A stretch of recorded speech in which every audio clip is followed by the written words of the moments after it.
महाभागवतों के चरित्र सुनने से हमारे हृदय में विशाल भक्ति का प्रादुर्भाव होता है।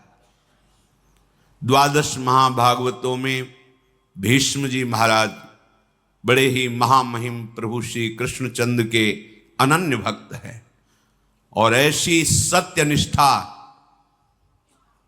किसी भगवत स्वरूप महात्मा में ही पाई जाती, अन्यथा नहीं। अमोघ वचन, जो निश्चय कर लिया वो प्राणपन से निर्वाह किया, जिनके जीवन में सत्य ही सत्य है। कल आप प्रसंग सुन रहे थे, शास्त्रों अश्वमेध यज्ञ राजसू यज्ञ आदि करके तपोधन महाभिष नाम के राजा ब्रह्मलोक को प्राप्त हुए। ब्रह्मलोक सभा में वो विराजमान थे। भगवती गंगा जी पधारी तो वायु देवता ने उनके अंचल को खिसकाया, जिससे समस्त वहां विराजमान ब्रह्म सभा में अपनी ग्रीवा झुका ली। पर महाभिष गंगा जी को देखते रहे और गंगा जी महाभिष को। इसलिए ब्रह्मा जी ने उन दोनों से कहा कि तुमने ये मानुषिक वृत्ति धारण की, ये ब्रह्मलोक सभा में विराजमान के अंदर ऐसी वृत्ति नहीं होती, इसलिए तुम मनुष्य लोक में जाओ, मनुष्य बनो जाकर। पीछे वर्णन किया था कि ये सब गंगा जी का ही रचा हुआ विधान था, क्योंकि अष्टवसुओं ने वशिष्ठ जी के शाप से मनुष्य लोक में जन्मने की बात गंगा जी से प्रार्थना की थी कि मुझे और कोई साधारण स्त्री अपने गर्भ में धारण नहीं कर सकती, हे माँ आप कृपा करो और मुझे अपने गर्भ में धारण करो। तो गर्भ में धारण करने वाले पिता का चयन ब्रह्मलोक में विराजमान महाभिष के रूप में श्री गंगा जी ने किया। वही भूतल पर प्रतीप राजा के पुत्र महाराज शांतनु के रूप में प्रकट हुए ब्रह्मलोकवासी महाभिष राजा। यम यम कराभ्याम स्पृशति जीर्णम सा सुखमश्नुते पुनर्युवा च भवति तस्मात् तम शांतनुम विदु इति तदस्य शांतनुत्वम। बड़े बड़े ब्रह्म ऋषियों ने इनके प्रभाव को ज्योतिष के द्वारा देखा। यम यम कराभ्याम स्पृशति, जिसको ये छू लेंगे हाथ से तो जीर्णम सा सुखमश्नुते, भले उसकी जीर्ण अवस्था हो वो तुरंत जवान हो जाएगा और सुखपूर्वक पूरा जीवन रहेगा, उसे कभी अशांति छू नहीं सकती, परम शांति बनी रहेगी। इसीलिए इति तदस्य शांतनुत्वम, इनका नाम शांतनु रखा गया। बड़े ही प्रभावशाली बाल्यावस्था से ही थे। जब इनकी नौ किशोर अवस्था थी तो महाराज प्रतीप ने अपने पास बैठाल करके कहा कि मुझे जब मैं तपस्या कर रहा था हरिद्वार में तो एक देवी प्रकट होकर मेरे से बात कही थी कि जब तुम्हारा पुत्र यौवन अवस्था को होगा तो मैं समीप जाऊंगी, पर वो हमसे कभी कोई प्रश्न ना करे, वो तुम्हारे कल्याण के लिए है। ध्यान रखना, तुम्हें यदि कभी दिव्य सुंदरी नवयुवती मिले और तुम उसके रूप से प्रभावित हो जाना तो जान लेना ये वही सुंदरी है। पर यच्च कुर्यान्न तत्कर्म सा पृष्ठव्या त्वया नघ मन योगाद भजंतीम ताम भजेथा इत्युवाचतम। वो जो कार्य करे कभी प्रश्न मत कर देना, कभी पूछ मत लेना कि तुमने ऐसा क्यों किया। यदि तुम पूछ लोगे तो उसी समय वो तुम्हारे पास से चली जाएगी। मेरी आज्ञा है। वो कौन है, क्या कर रही है, कहां से आई है, कहां को जाएगी, ये कोई प्रश्न तुम्हारे नहीं होने चाहिए, ये मेरी आज्ञा है।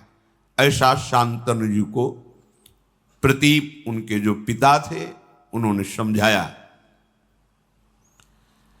और उसी समय उनको राज्याभिषेक करके एकांत जंगल में निरंतर भजन करते हुए भगवान को प्राप्त हुए। बुद्धिमान, परम प्रतापी, परम तपस्वी राजा शांतनु देवराज इंद्र के समान तेजस्वी थे। एक दिन प्रजा रक्षा के लिए रुग्ण और हिंसक, जिनके जीवित रहने पर प्रजा में संक्रामक रोग फैल सकता है, ऐसे पशु और जो घोर हिंसा स्वभाव वाले हैं, ऐसे पशुओं को प्रजा रक्षा के लिए मारने के लिए वो वन में जाया करते थे। एक दिन उन्होंने गंगा के किनारे ही भ्रमण कर रहे थे, देखा अपने तेज कांति से मानो कई सूर्य एक साथ उदय हो गए हों, ऐसी तेजस्विनी नवयुवती सुंदरी लक्ष्मी जी के समान ऐश्वर्य और सुंदरता से युक्त धीरे धीरे महाराज शांतनु के समीप आ रहे। उनके सारे अंग निर्दोष गौर वर्ण, ऐसा मोहिनी सुंदर रूप, उस पर बड़ी ही दिव्य साड़ी धारण किए हुए, देखते ही राजा शांतनु का शरीर स्तब्ध हो गया। ऐसा रूप तो कहीं सुना भी नहीं था जैसा रूप देखा। आश्चर्यचकित हो गए। थोड़ी देर के लिए दोनों नेत्र अपलक हो गए, पलक झपना बंद हो गई, मानो मूर्ति खड़े हो। ऐसी दिव्य कांति, ऐसी दिव्य सौंदर्य सुधा समीप आकर के महाराज शांतनु की तरफ सांत्वना देते हुए बोले, आप धैर्य धारण कीजिए, मैं आपकी ही सेवा के लिए आया हूं। तब इनमें साहस हुआ बात करने का। शांतनु जी ने कहा, मैं देख करके ही बता रहा हूं कि तुम कोई दानवी, गंधर्वी, अप्सरा, यक्षी, नाग कन्या या मानवी हो ही नहीं सकती।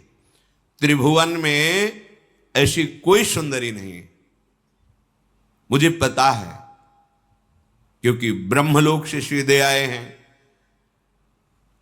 तो सब कुछ पता है। इनकी स्मृति, इनका ध्यान, इनकी तपस्या इतनी जोर की है कि ऐसी सुंदरी तो हमने देखी ही नहीं। पर मैं तुमसे प्रश्न नहीं करूंगा कि तुम हो कौन।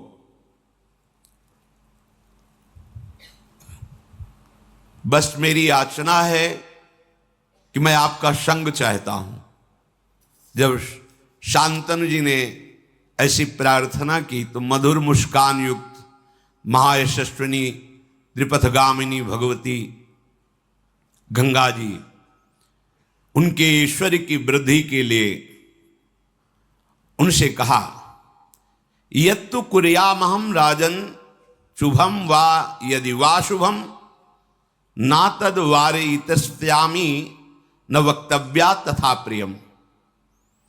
मैं आपका संग स्वीकार करती हूं, आप इस योग्य हैं, पर मैं कभी बुरा से बुरा करूं या भला से भला करूं, आप कभी प्रश्न नहीं करेंगे। कार्य में आप रोकेंगे नहीं, किसी कार्य में मुझे कभी अपरिवचन नहीं बोलेंगे। जिस समय अपरिवचन या कोई प्रश्न, उसी समय मैं आपसे विलग हो जाऊंगी। निश्चय मेरी ये शर्त है, यदि आप स्वीकार करें तो फिर मैं आपका संग स्वीकार करती हूं। तथेति सा सदा तूक्ता तदा भरत सत्तमो प्रहर्ष मतुलम लेभे प्राप्यतम पार्थिवोत्तमम। शांतनु जी ने कहा, तथास्तु, जैसा तुम चाह रहे हो वैसे ही हमारे आचरण होंगे, हम तुम्हारी शर्त स्वीकार करते हैं। महाराज शांतनु भगवती गंगा जी को रथ पे विराजमान करके उनकी राजधानी हस्तिनापुर में उस महल में जैसे देवराज इंद्र का महल, ऐसे महल, उसमें देवी गंगा जी को विराजमान किया। जितेंद्रीय महाराज शांतनु। ब्राह्मणों को बुलाकर स्वस्ति वाचन कराया। जो पिता का आदेश जैसा था कि कुछ पूछना नहीं, कुछ नहीं पूछा, आदेश कर दिया शास्त्रीय विधान के अनुसार इस देवी से पाणी ग्रहण संस्कार मैं करूंगा।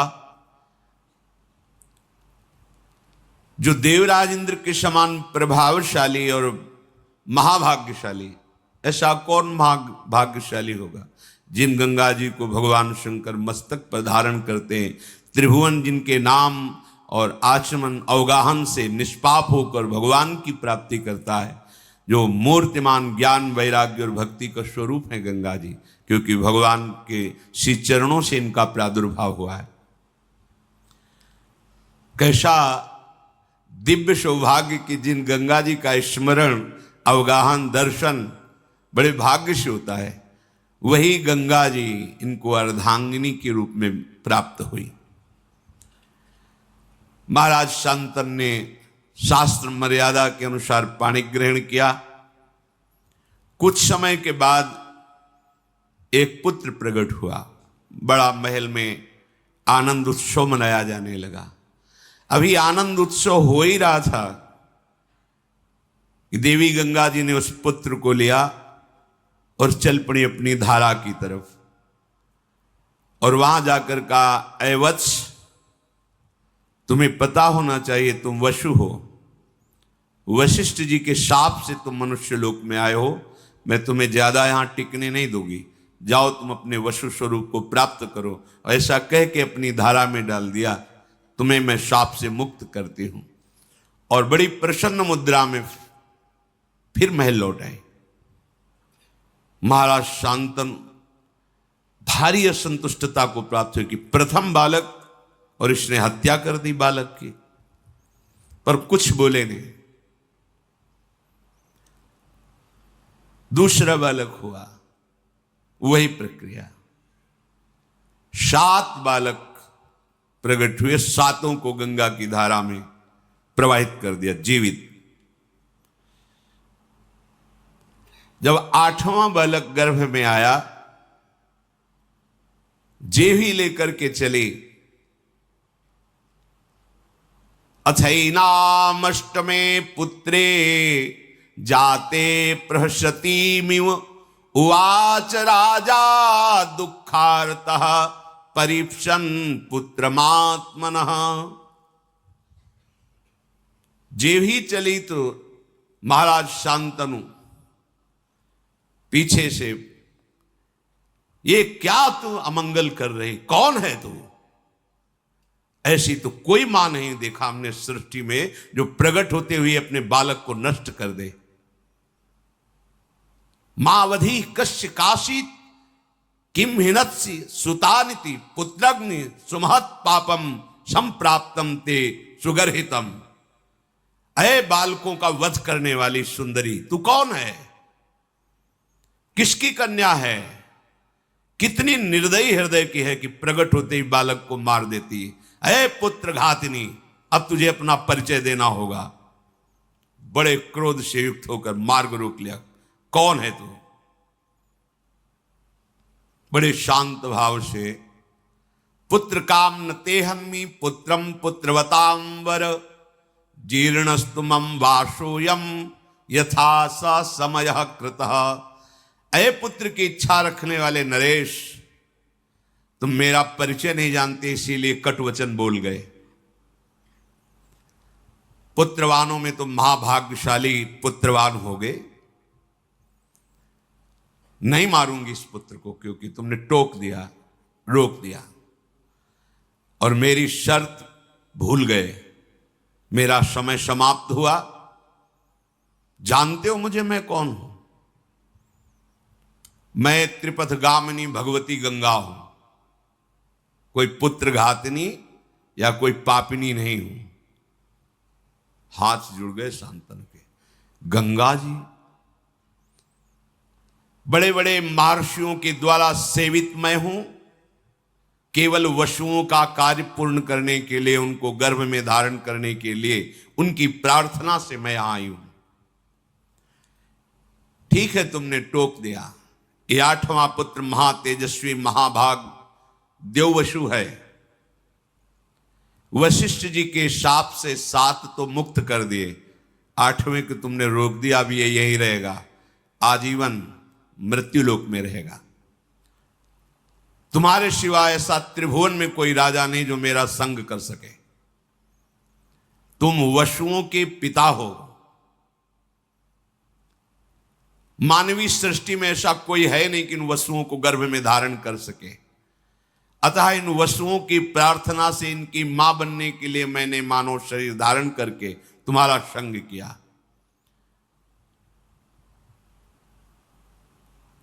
मैंने पहले ही कह दिया था वसुओं से कि तुम्हारे जन्म होते ही तुम्हें मैं मुक्त कर दूंगी। ये वसु हैं, कोई और नहीं है। मैं पुत्र घातिनी नहीं हूं, इनको शाप से मुक्त किया है।